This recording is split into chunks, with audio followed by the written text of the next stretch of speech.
Ilmu itu apa? Ilmu itu sederhana, sesuatu yang mudah. Karena ilmu itu fitratallahi allati fataran nasa alaiha. Misalnya begini, saya orang miskin, nggak punya apa-apa, sudah nggak punya apa-apa, nggak punya jabatan, terus keluarga yang nggak pati loyal, mungkin istri ada ngidolakan kita, bahkan anak kita sendiri juga nggak ngidolakan kita. Itu kan sial-sialnya orang, anak kita aja nggak pernah ngidolakan kita. Tapi untuk bahagia itu sebenarnya sederhana. Sederhananya begini, orang pinter itu ingin mempertahankan kehidupannya, terus pinter sampai berobat habis banyak ke Belanda, ke Jepang supaya mempertahankan nyawanya. Nah, si miskin ini kalau dia setiap makan, ya Allah, saya dengan makan ini mempertahankan nyawa saya. Jika makan itu satu kajian ilmiah bahwa ini luar biasa. Bahwa orang punya Alphard, punya uang 1 miliar, itu tidak mempertahankan sesuatu yang pokok, yaitu nyawa. Orang tidak punya Alphard itu hidup, nggak punya uang 1 miliar hidup.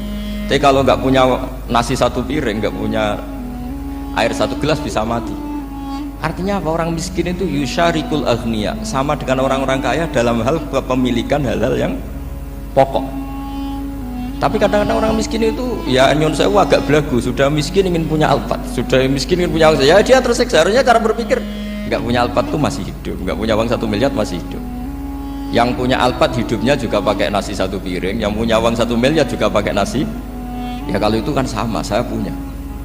Kalau gitu kan bisa miskin rasa kaya. Itu memang harus dilatih. Nah, kalau orang kaya kan rumahnya banyak di mana-mana. Memangnya kalau rumahnya banyak di mana-mana terus tidur di sini 1 jam, di rumah itu 1 jam, malah nggak bisa tidur kan? Tetap aja yang dipakai 1 kamar. Itu gunanya apa punya rumah banyak? Setidaknya zaman miskin itu dia berpikir gunanya apa punya rumah banyak dipakai ya hanya 1. Meskipun suatu saat kalau dia kaya juga berpikirnya agak rubah. Ya penting punya rumah banyak biar kemana-mana punya rumah, nggak apa-apa. Tapi sementara masih miskin jangan berpikir seperti itu. Nah yang menjadi miskin kacau kan sudah miskin berpikirnya gaya orang kaya, itu kecelakaan itu. Lah itu ilmu, maksud saya itu ilmu. Sehingga dulu Nabi ngajari orang miskin itu sederhana. Ketemu orang miskin sama Nabi diajarkan. Nabi diantara ajarannya begini. Ada seseorang man asbaha, orang yang setiap harinya mu'afan fi jasadi, dia sehat, aminan fi sirbi, negara dalam keadaan aman, tidak dalam ancaman, indahu qutu yaumi, dia hari itu punya makan, faka'an nama khizat lahu dunya bihadafiriha, berarti dia sudah punya dunia dan seisinya. Karena polanya sama.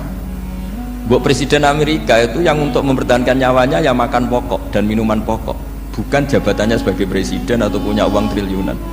Orang paling kaya di Indonesia juga gitu, untuk mempertahankan hidupnya juga dengan makanan pokok. Dan itu orang miskin punya. Kehidupan paling top itu apa? Ya kehidupan yang mempertahankan nyawa itu yang paling top, lainnya itu enggak.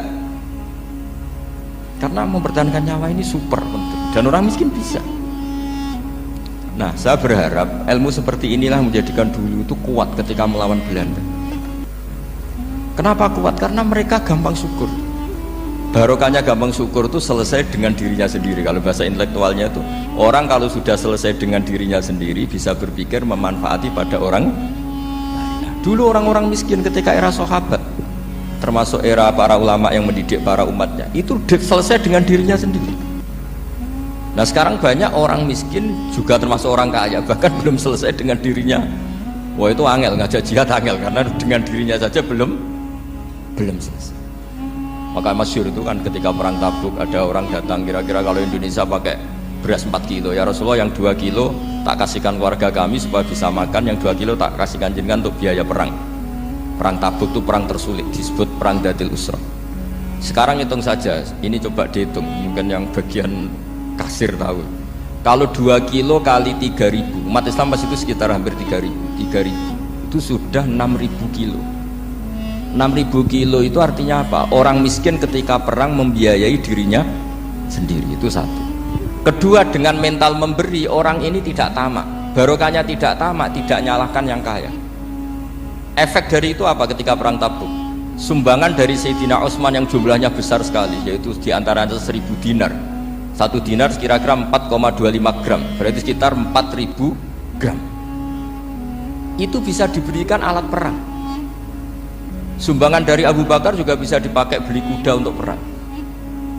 Nah bayangkan kalau kebutuhan orang miskin ini untuk makan itu nggak mau urun, wah saya miskin nggak perlu urun, saya miskin dipakai alasan terus, maka jumlah 3.000 ini akan mengurangi anggaran untuk belanja peralatan perang karena untuk konsumsi orang miskin.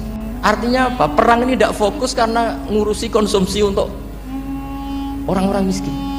Dulu zaman Nabi orang miskin pun semuanya heroik. Mereka dibantu gak mau, inginnya bantu. Sampai dicibir sama orang munafik.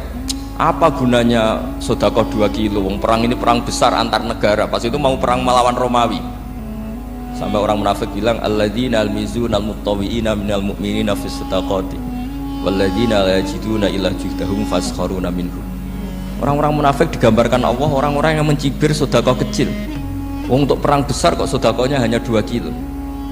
Tapi yang mahal bukan 2 kilonya. Kalau ada 1 juta orang miskin menyumbang negara 20.000, itu artinya apa? Kita punya rakyat yang inginnya hubungannya dengan negara memberi. Tapi coba kalau kita 2 juta rakyat yang inginnya dari negara mendapat, pegawainya demo ya. Nah ini ajarannya Nabi yang luar biasa. Dulu Nabi itu bisa mendidik orang miskin pun bermental memberi. Nah barokahnya bermental mandiri ini mereka selesai dengan dirinya sendiri. Coba kalau mereka tidak bawa makanan sedikit ketika perang, mungkin kuda yang untuk perang, terus mereka berpikir, bu ini saja disembelih supaya kita bisa makan. Ribet kan? Ngapain beli senjata yang mutakhir, makan saja nggak bisa. Tapi barokahnya mereka urun sendiri, mereka selesai dengan dirinya sendiri. Ini hebatnya didikan Rasulullah SAW.